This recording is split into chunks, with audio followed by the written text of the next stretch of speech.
Hello, everyone. How are you guys? I am Shay. Welcome back to my channel, Divine and Gifted. What's up? I'm here to do day 6 of the Shadow Collective reading. I'm gonna pick up off where I left off, and I'm so glad we have one day wrap this up. I did definitely needed some type of break. I tried to work, and I got sat down. So listen here. I hope everybody is doing great. Love and light to all you guys.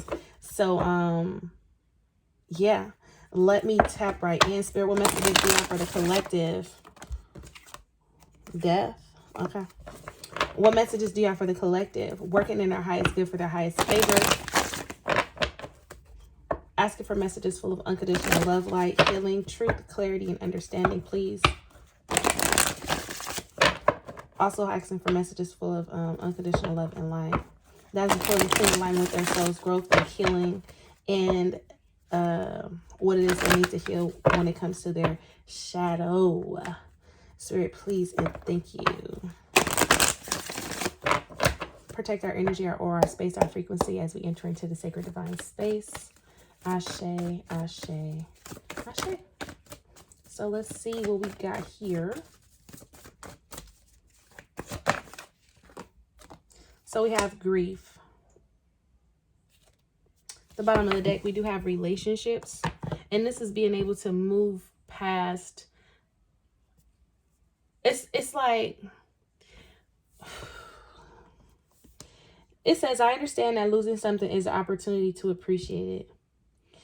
And it's unfortunate, but sometimes people don't understand and realize that they don't understand what they have lost until they have actually lost it. You get what I'm saying? Especially when it comes to relationships. But I just feel like because the death card came out in the pre-shuffle, I just feel like the art of letting things go. Grief, not holding on and harboring on to grief, sadness, pain, things that people have done to you. When you hold a specific pain in your heart space, it creates illnesses in other aspects of your body. You get what I'm saying? So understanding that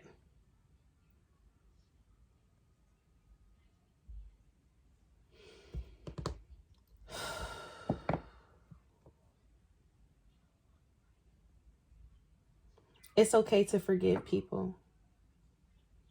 And it's okay to forgive yourself. This grief, getting down to the root reasons on why you feel bad. Why do you feel bad? Why do you feel guilty? Why do you feel hurt? Why do you feel betrayed? Why do you feel defeated? Why do you feel unforgivable? Or why do you feel like you can't forgive them? What part of you is still holding on and harboring on to the fact that they hurt you, and why do you feel so betrayed and let down? And does this have anything to do with yourself? Right? Because it's easy for us to blame another person, like, oh, and I feel like this because they did this to me. But how can we take accountability for the roles that we played in our own grief, our own hurt? You get what I'm saying? This grief is like, basically, because when it's time to introspect, when it comes to shadow work, you have to be able to know what it is, accept what it is, learn from what it is, heal from what it is, forgive from what it is, and then disconnect and detach and let go of what it is. You understand me? So what is it? What is it that you truly, truly need to heal from? Who are you placing the blame on, and why? And understand that I never fully understand what the teacher and the student was. Like, I had an idea, I had a concept in my head, but it wasn't until I was actually in a situation, so I had to understand that there is no blame. That person was the catalyst, or I was the catalyst. That person was the teacher and I was a student. And if I was the person who was doing wrong, I was the teacher and they're the student. I did not understand that until I actually got put into a situation and Spirit had to reveal some things, right? Because I have to then be able to come back and, like, share and teach you guys. So it's like, the teacher and a student, what were you learning? Why did you have to learn that? What part of this grief can you say, you know what, this was my fault? I was at fault here. And it's not that I'm blaming myself, but I'm accepting myself in this fault that I made. It wasn't wrong. It wasn't right. It was just me learning and growing and understanding that I have certain things. I have certain facades. I have skin that I need to shed free. I have things that I need to break free from. I have conditions that I need to let go. I have created patterns and behaviors that I have needed to move on from, or I have needed to identify and learn how to cope and then move on from. You get what I'm saying? So in what way, how is grief affecting my life? How is grief affecting my life? What do I need to do to accept this grief? How can I move on from this grief? How can I truly forgive? First of all, who do I need to truly forgive? Is it myself? Is it my parents? Is it the person that I'm trying to blame? Have I forgiven this person have I forgiven this person, but have I truly forgiven this person? Or I'm still mad or upset, or I'm still feeling let down, or I'm still feeling like you did me so wrong.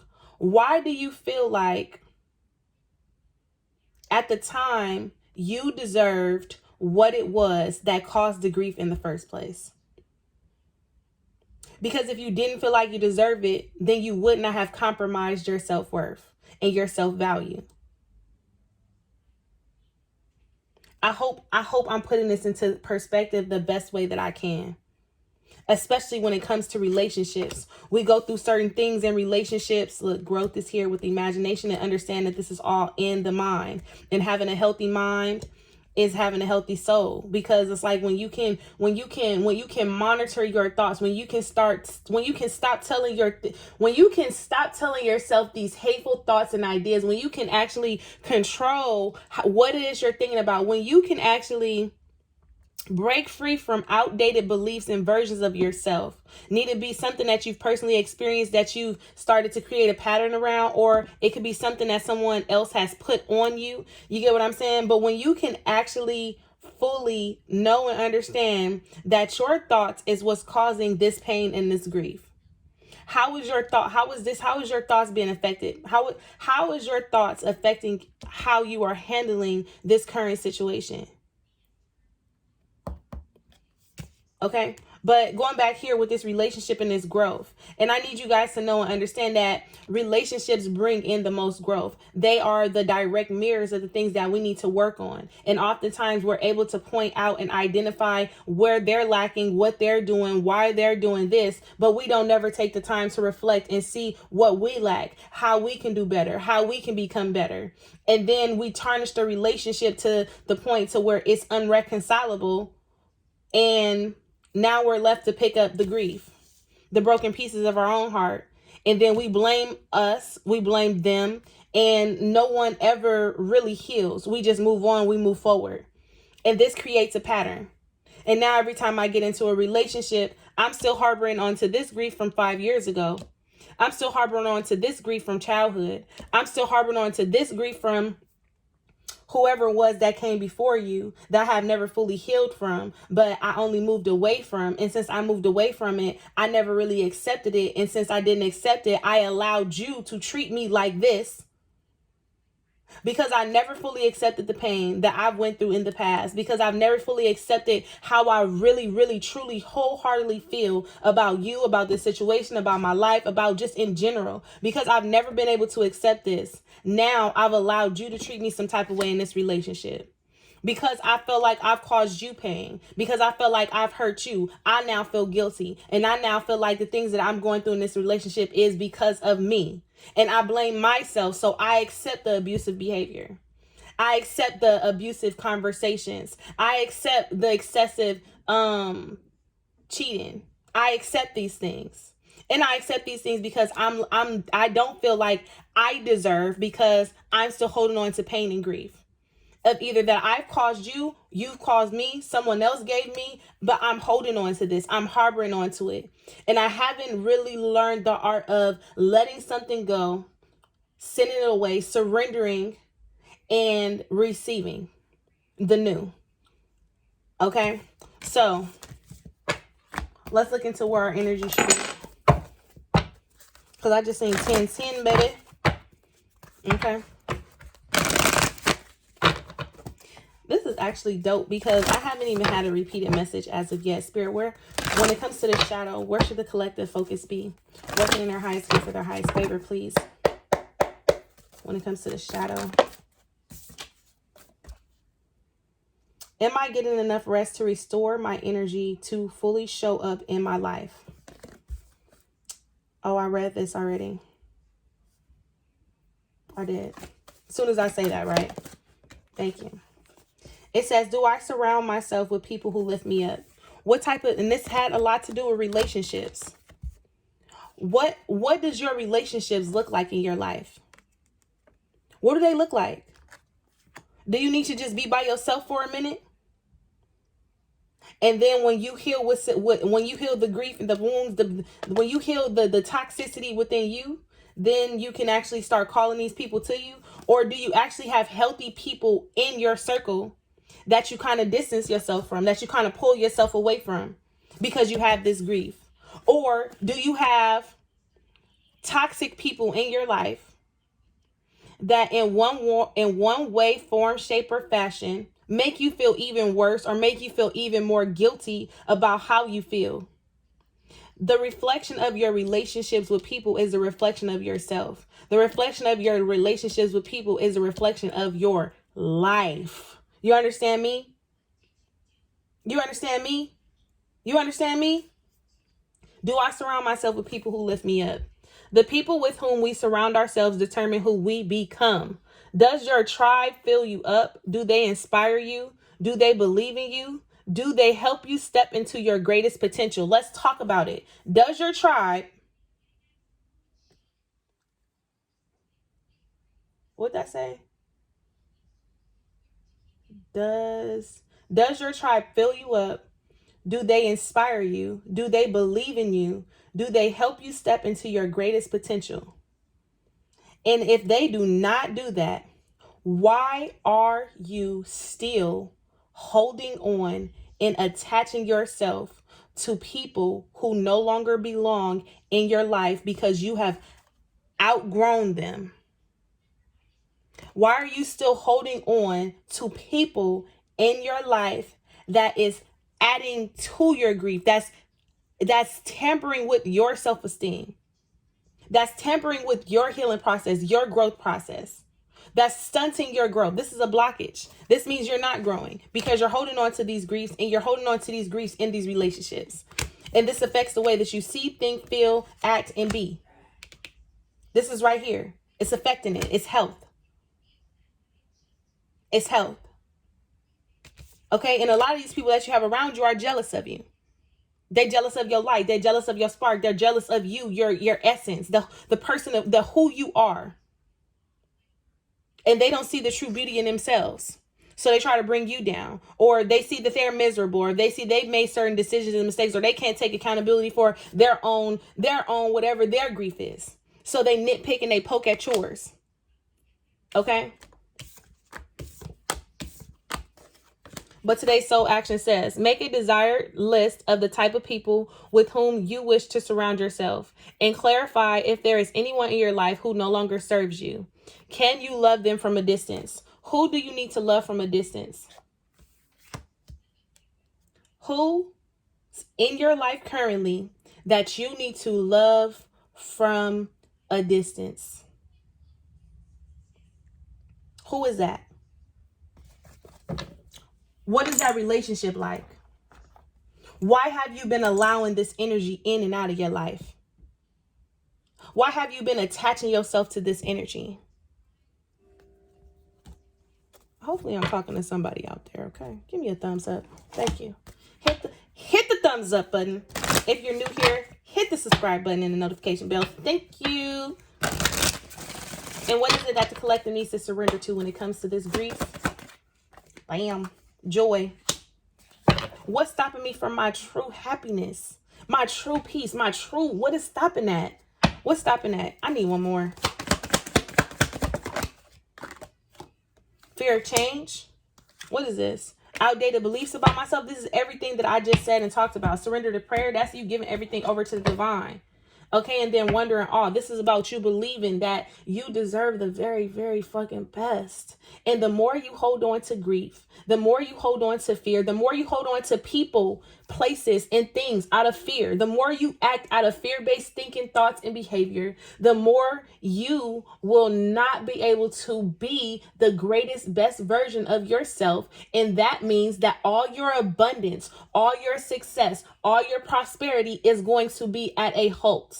It's going to spud up a little bit and then it's going to go back down. And you're going to feel like every time I take a step forward, I take 2, I take 10, I take 20 steps back. And it's because you're still holding on to outdated beliefs about yourself based upon the people that you surround yourself with. You're still holding on to outdated beliefs about yourself based upon the relationships that you choose to be in. You're still holding on to outdated beliefs about yourself based upon the happiness that you choose to increment in your life. You're still holding on to outdated beliefs about yourself, the grief, the pain, the sadness, the guilt, the shame, the behavior patterns, the toxic thinking, the obsessive thinking, the worry, the fear, the anxiety. That is all grief. The sadness, the bitterness, the anger, the frustration, it's all grief. And you're still holding on to this because you're afraid to change. You're afraid to let go. You're afraid to adapt. You're afraid to step outside of your comfort zone. You're afraid to go and be the best version of yourself because you don't want to fail.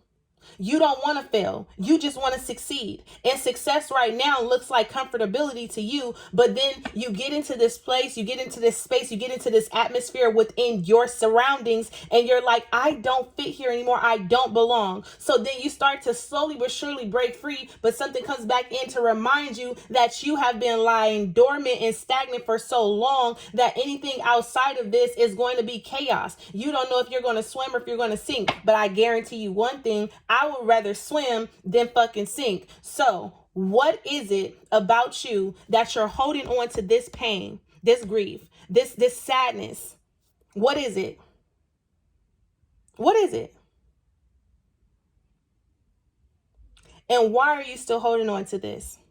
These limited ideas about yourself, these limiting the past, the things that you've been through.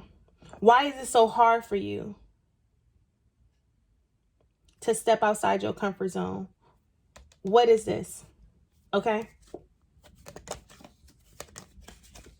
And some of you guys, in order to identify or address certain of these things, because this is your ego, to address some of these things, you guys will need to surrender to spirit. You guys will need to go within. Okay. Let's pull best advice. I'm gonna wrap this up. Best advice. And then we have the Knight of Pentacles. This is going to take some time. You're not just going to wake up one day and be happy, but it will happen because the Knight of Pentacles, it's like, now it's time to more so start focusing on you. Look, it says time to buckle down and get things done. Honor your commitments, a guardian angel, honoring the commitments to yourself, being loyal to yourself. Who have you been loyal to this whole time? And you are so loyal to everybody else but you. And spirit is basically saying that if you want happiness, it's time for you to start being loyal to yourself. It's time for you to start being more disciplined and more focused on yourself. The King of Water is here. The King of Water, and then we have the Seven of Pentacles. It's time for you to start loving and giving compassion and start trusting and start building that relationship within yourself. It's for you to start planting the seeds within yourself. So the flowers, it can all be so beautiful. Seeds well planted, a temporary pause in action, unnecessary worry. Because if there is some kind of pause in your life, this is just to bring bigger awareness to the areas in which you have grief in. And I broke it down for you. And now it's time for you to go back, be very patient, be very compassionate, be very loving, be very honest, be very vulnerable within yourself. Take your time to build yourself up. So when you do get into the next relationship, it won't fall, it won't fumble, because you've identified what the grief is in your life and you're working on that healing. And hopefully you come into a union with someone, or you meet someone, need to be a friend or need to be an actual divine person that will actually help heal you. Like that will help you be okay with being sad, with being, they help you with that. Don't run away from those type of people. Even though I don't know why that message is there. And it's, look, I split at the King of Pentacles. Because I just feel like with this Knight of Pentacles, this Seven of Pentacles, this is somebody, something, this is something coming to invest some time. Okay? This is something solid, stable. The Six of Fire is here at the bottom of the deck. But the Nine of Swords with the release. And it's like, what is it that you need to release in order for you to have extreme happiness? Okay? So I'm going to leave you guys there after I pull this angel answer, of course. Can I get an angel answer for the collective, please? Unlikely. What was that? Angel answer for the collective. Unlikely. No. I don't know whatever you are asking yourself. What is this about? Big happy changes. Get more information. Okay, so something is a no. It's like whatever no's that you have been getting is to lead you to a greater outcome. Big happy changes, get more information. You have opportunity here with no need to worry and then compromise. So it's like before this can come in, you have to be able to address, before the happy changes can come in, you have to be able to address the elephant in the room. And what is the elephant in the room? Look, and then we have perfect timing is what I split it at. What's the elephant in the room? I don't know. That's up to you because we are all here, but we're all having different experiences. Okay, so I'm gonna leave you guys there. I hope you guys have a fantastic day. I hope you guys enjoyed the video. Don't forget to hit that notification bell if you're new here, and the thumbs up button. Bye, y'all.